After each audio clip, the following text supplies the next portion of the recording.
After 11 days of massive data dumping in Sakhir, one painful truth stands out. The 2026 regulations in their current state risk becoming an absolute disaster. The rebellion led by titans like Lewis Hamilton, Max Verstappen and Fernando Alonso has forced the FIA into a desperate last-minute Plan B search before the Melbourne lights even go up. Many drivers warn that on high-speed, battery-sensitive tracks like Monza, Spa and Silverstone, these cars will become undrivable or even dangerous. While Ferrari and Red Bull are pushing for radical overhauls, Mercedes stands as a lone fortress against the rest of the grid. It is whispered in the paddock that Mercedes' resistance is not just stubbornness, it is fueled by a massive internal combustion engine advantage. If we see cars clipping in Melbourne because they have run out of energy halfway down the straight, we might witness the most significant mid-season rule revision in Formula One history. This is not just a race, it is a technical referendum on the future of Formula One.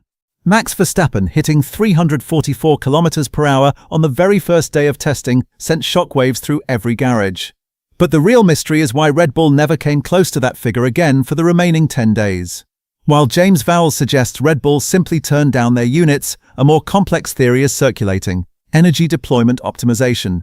Red Bull engineers likely realized that burning electrical energy at the tail end of a straight is inefficient. In a physical world where drag increases proportionally to the square of velocity, deploying power past 340 km/h is effectively wasting joules. Red Bull might possess the smartest energy management on the grid, but Mercedes' claim that they closed the gap on the final day will face its ultimate test during Melbourne qualifying. Did Red Bull dial it back, or did they sacrifice top-end speed for total battery efficiency? Melbourne will reveal the truth. The FIA is currently weighing a Plan B to slash electrical power from 350 kW to 250 kW to save the spectacle and avoid that awkward clipping on straights. However, Mercedes is fighting this tooth and nail. The technical reason is the paddock's worst-kept secret. Mercedes' internal combustion engine is rumored to be roughly 15 to 20 horsepower stronger than the rest. If electrical power is capped, the weight of the internal combustion engine's performance increases proportionally, making Mercedes' advantage even more crushing. While other teams argue that the racing spectacle is being ruined, Mercedes counters that technological excellence should not be penalized.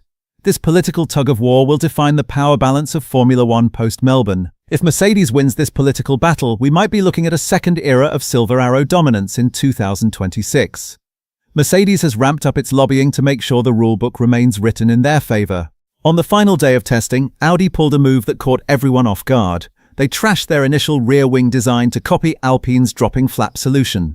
Unlike traditional DRS, this system aligns the airflow into a single, clean element when open, drastically reducing drag. More importantly, it ensures that downforce returns in a much smoother, incremental fashion when the wing snaps shut. While Ferrari doubles down on its radical inverted wing, the snap logic solution from Audi and Alpine could provide a massive edge on tracks like Melbourne, where overtaking is a nightmare and immediate downforce reattachment is vital.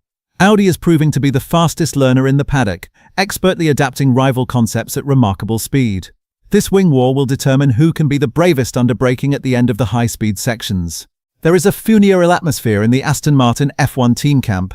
Leaks suggest the Honda engine is currently 5% below its performance targets, translating to a massive 50 horsepower deficit at the season opener. For Fernando Alonso, this is a tragedy of wrong time, wrong place proportions. When it became clear 3 to 4 months ago that Honda's targets were unreachable, even figures like Andy Cowell struggled to contain the fallout. Alonso, who expected podiums in 2026, might instead find himself sweating over the 107% rule in Melbourne. The reality that Honda may not be able to stabilize the unit until the Japanese Grand Prix has led Aston Martin to effectively write off the first half of the season. How much patience does Alonso have left to fight for scraps at the back of the grid at this stage of his career? This crisis has turned the massive new Silverstone factory into a house of silence. Despite losing his seat at Racing Bull, Yuki Tsunoda's presence behind the wheel during extra practice sessions this season caused a shock in the paddock. Why Yuki instead of Liam Lawson? Because Red Bull management wants to widen the gap between Yuki's incredible speed in the simulator and real-world driving. Rumors in the paddock suggest Yuki is significantly faster than Lawson in the simulator, leading Laurent Mekies to ask, could Yuki be breaking the secret code of these rules? If Yuki were to drop Lawson or even Hadjar during these practice sessions, a mid-season seat change could become inevitable for the car's lifetime. Red Bull is keeping all cards on the table, and Yuki's feedback is vital to the car's performance. Yuki remains a Plan B on standby. If the Melbourne race devolves into a battery-saving parade where drivers are too afraid to go full throttle, the FIA is reportedly ready to slash electrical power by up to 150 horsepower. This would drop total output from 1,000 horsepower to 850 horsepower. While such a move would be a humiliating confession of failure, it might be the only way to allow drivers to return to a more natural, aggressive driving style. This is where Mercedes-AMG Petronas Formula One team and its internal combustion engine advantage turn into a nuclear weapon. As electrical power is reduced, raw engine performance carries more weight, potentially allowing Mercedes to steamroll the competition. The 2026 technical war is currently being fought more in FIA meeting rooms in Paris and Geneva than on the actual track. Before boarding the flight to Melbourne, the paddock's biggest fear is that the world's fastest sport could be reduced to a fuel and energy conservation exercise. If implemented, this rule change will not just tweak performance figures, it will define the competitive destiny of the entire 2026 season. As the smoke clears over the scorching sands of Sakir and the testing marathon officially enters the dusty history books of Formula One, we are not just heading toward Albert Park's narrow, bumpy and unforgiving streets for a race, we are embarking on a monumental technical and political showdown that will define the sport's future. Every engineer, team principal and driver boarding the flight to Melbourne is haunted by a single, burning question.